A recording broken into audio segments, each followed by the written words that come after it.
रवि एक साधारण मध्यम वर्गीय परिवार का लड़का था। बचपन से ही उसने अपने पिता मोहनलाल जी को कड़ी मेहनत करते देखा था। वे एक छोटी सी दुकान चलाते थे और दिनरात मेहनत करके अपने परिवार की जरूरतें पूरी करते थे। रवि पढ़ाई में होशियार था और उसका सपना था कि वह इंजीनियर बने और अपने माता पिता का जीवन आसान बनाए। लेकिन जैसे जैसे वह बड़ा हुआ, उसके मन में अपने पिता के प्रति आदर कम और शिकायतें ज्यादा बढ़ने लगीं। उसे लगता था कि उसके पिता पुराने ख्यालों के हैं, उसे कभी समझते नहीं और उसकी इच्छाओं को दबाते रहते हैं। कॉलेज जाने के बाद रवि का अपने पिता से रिश्ता और भी कमजोर हो गया।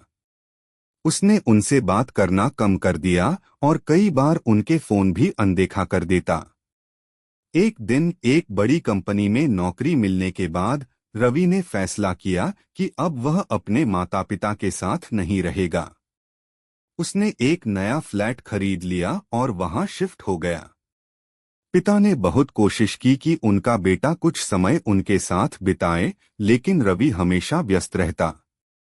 कभी कभी माँ से फोन पर बात कर लेता, लेकिन पिता से बात करने में उसे कोई रुचि नहीं थी। कुछ महीनों बाद एक दिन रवि को माँ का फोन आया, बेटा, पापा बहुत बीमार हैं, जरा आ जाओ। रवि ने यह सोचकर टाल दिया कि शायद मामूली बुखार होगा, लेकिन अगले दिन फिर से माँ का फोन आया, बेटा, पापा अब ज्यादा नहीं बोल रहे। डॉक्टर ने कहा है कि समय बहुत कम है। रवि घबरा गया और तुरंत घर के लिए निकला। जब वह घर पहुंचा, तब तक बहुत देर हो चुकी थी। उसके पिता दुनिया को अलविदा कह चुके थे।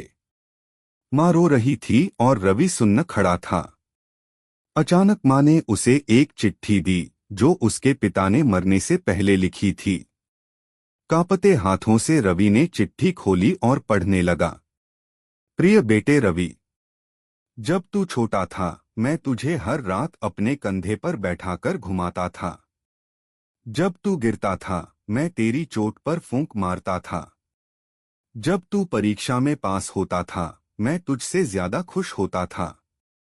लेकिन जब तू बड़ा हुआ तो तुझे मेरी बातें पुरानी लगने लगीं। तुझे मेरा साथ बोझ लगने लगा। बेटा, मुझे कोई शिकायत नहीं है, क्योंकि पिता कभी अपने बच्चों से शिकायत नहीं करते। लेकिन जब तू मुझे छोड़कर चला गया, उस दिन मेरा मन बहुत रोया था।